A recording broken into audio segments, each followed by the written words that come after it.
What's up, gamer? And while there is so much coming to version 2.3, this is probably the most un-free-to-play friendly patch we have ever gotten, and we'll get into that later in the video when we go over the contents of this patch. But overall, guys, we do have a lot of stuff to cover in today's video, so let's go ahead and start off with the first thing we got, which is obviously a new story quest, a new area we can explore. And the area here looks okay, pretty decent. I haven't done the story in quite a while. That's the same for Honkai Star Rail and every other gacha game as well. I just really haven't had time to do the story. But we have a new area as well that you can explore, so that's obviously some more polychromes that you can get for your account for absolutely free, so that's nice as well, and some more exploration you can get into as well. So now let's hop into some of the juicier stuff we got, like the new characters, guys. Yes, we have 3 new characters coming to the game, plus 1 buff to a character that has been kind of flopping a bit in the in-game content, that being Silver Soldier Ambi. But guys, we're getting 3 new characters added to the game, plus 2 new reruns on this patch. And just as a general overall view of this patch's banners and stuff like that,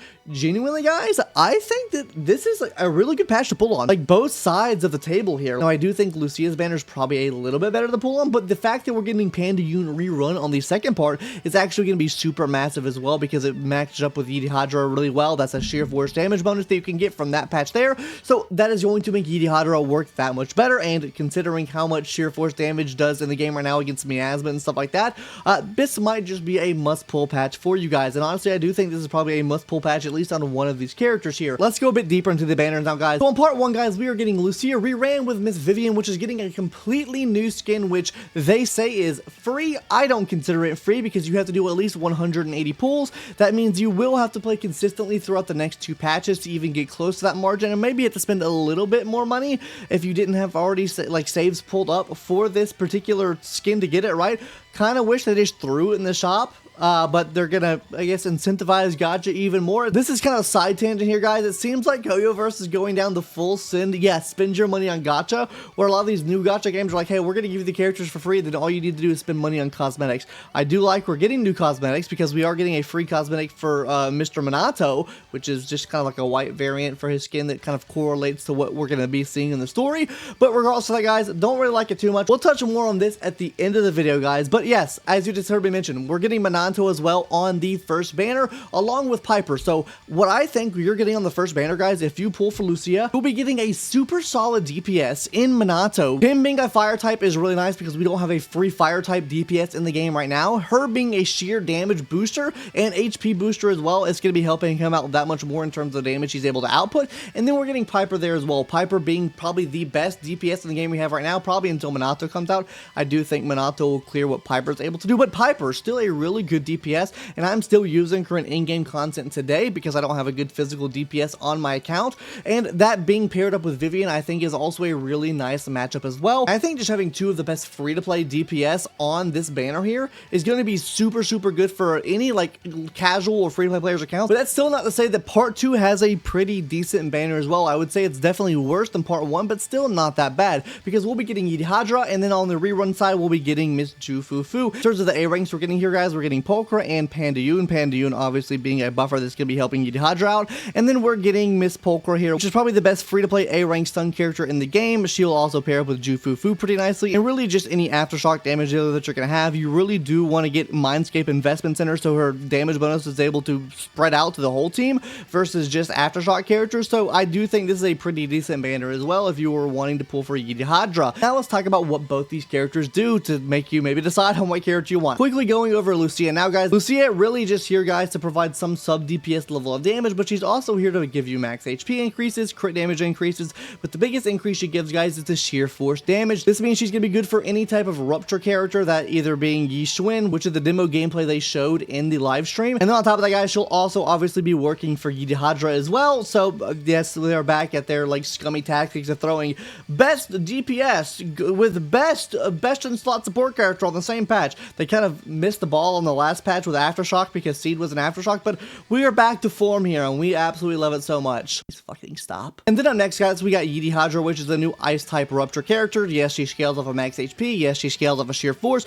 Yes, she'll be needing either Panda Yoon or Lucia on the team to make sure she's maximizing the damage she's able to take out. But one notable thing with sheer force damage is they are able to take use of some of the attack stat to convert to sheer force, which is nice in a lot of different ways. So do keep that in mind whenever you're pulling for these characters. Maybe you didn't get Panda Yoon, or maybe you didn't get Lucia when you're pulling for yidhari here, or if you had Yishun on your account, right? Anyways, basically her whole premise is do ice damage, you get your HP low, she gets huge damage increases, and then you spin to win with her hammer, kind of like Piper, right? So yeah, we love to see it. I do like her moveset quite a bit. The plot on her is fucking massive, and notely, the plot and assets on Lucia are pretty nice as well, though Lucia's design does look a lot different. I noticed from like the art they showed on like the drip marketing versus what she looks like in game. I don't know what happened, guys.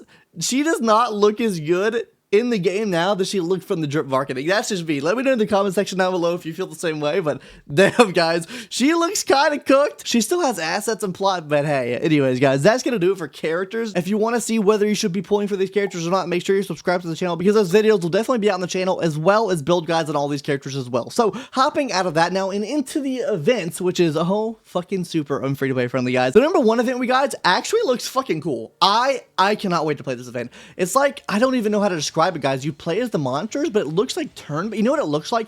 It looks like Expedition 33, a watered down version of that, but in this game here, but also with like elements of like XCOM, or like, I don't know, like the name of like the game type, for like you move your character into a certain position, then you do an attack, like I guess Fire Emblem or something like that, like turn-based RPG shit. I don't know the exact way to describe it. You guys let me know in the comment section down below what that is, because I can't think of it right now.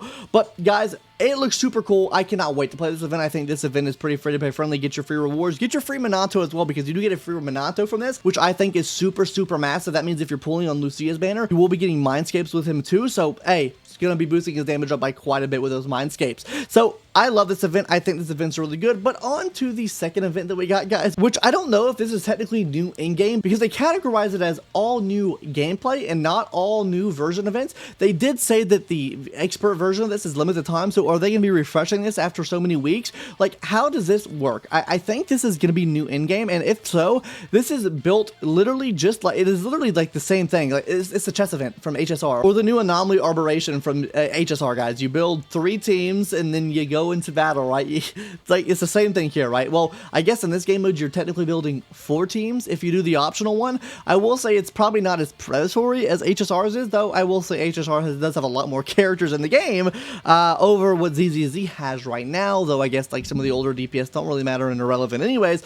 Anyways, guys, super free-to-play friendly, because it locks you out of your characters after you use them for one team. So you'll be needing like 3 to 5 supports, maybe 2 DPS, depending on the team you're running. Like, you need a lot for your account, and not only that, guys, you're going to be needing a lot of different type matchups and stuff like that as well. So you're going to be needing a DPS for the electric type. So if you didn't get Seed, or you don't have the buff Silver Soldier Ambi, you might be cooked there, or I guess you could use a Nagi as well. And then obviously you have the type matchups with Ether and Ice, which is the majority of the type matchups that I saw on screen here, guys. And then also you're going to be having the matchups of Fire and Physical as well, which they didn't like match up exclusively to each other, which they normally do, which is kind of weird. So it makes you want to pull like one Fire type character now, which I guess you would have with Manato now, if he actually can complete this game mode in an efficient manner. Hopefully it's not as hard as Anomaly or Aberration, or maybe the extreme mode will be harder, but anyways, guys, super free-to-play friendly, because you need so many teams, you need so much more investment into your account, you need so much more polychromes to make pulls. If you're a new free-to-play player coming to the game, this is definitely something to aim your sights towards in terms of like beating in-game content.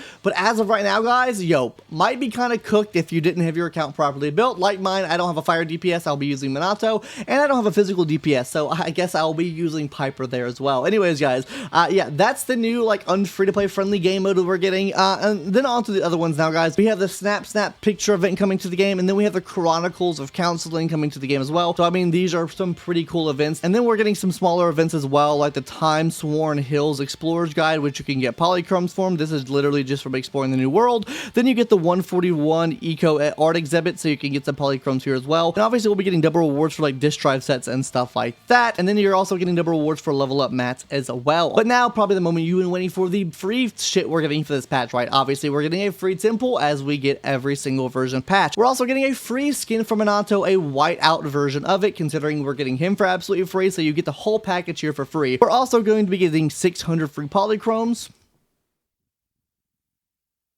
You couldn't have just made that another free temple? You gotta be that stingy? Come on, guys. Then we're getting a free Vivian skin, guys. I don't know how I feel about this. It's not really free, I guess, because you have to spend 180 pulls to get this, which is the equivalent of like $300. Now, I get that you get free pulls during the patch, and this is gonna be lasting for multiple patches, but why couldn't they have just thrown this into the shop? And this kind of gets into like my whole gripe of why I think this patch is not free-to-play friendly. Like, you could have thrown this in the shop for $30. Now, before you get your panties in a wad and say, oh, it's going to be in the shop in a future patch, guys, not right now, though. You have to wait multiple patches before it comes to the shop when she's not even on banner anymore, probably. Cooked.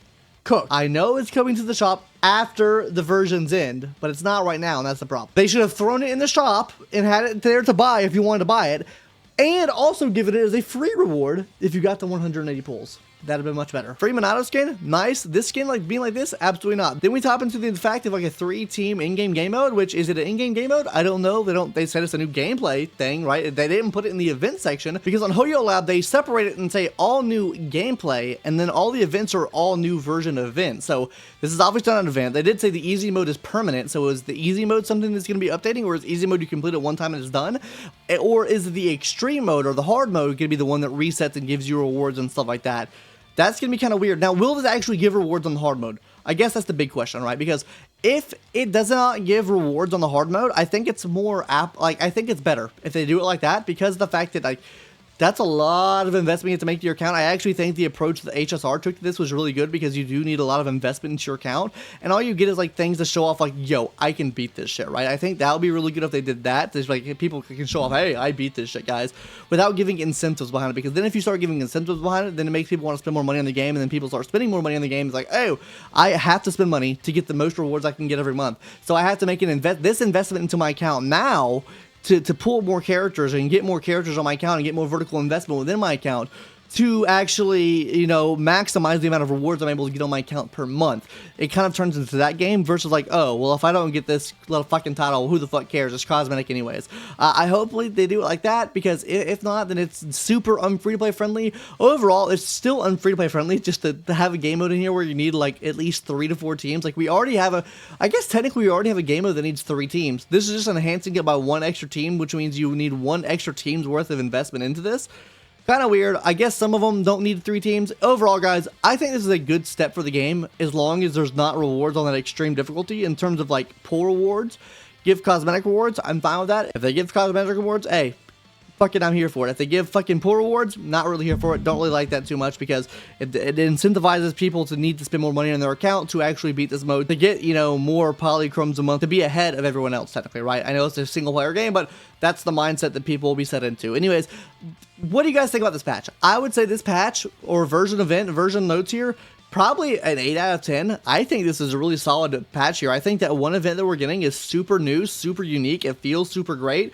Or it looks super great, I should say. Anyways, what are your thoughts? Let me know in the comment section down below. Are you fiending for this patch? Or do you think this patch is ass? Do you think this patch is amazing? How do you feel about Lucia's design change? And yeah, that's going to do it for today's video, guys. Hopefully you enjoyed, and I'll see you in the next one. Later, bye-bye.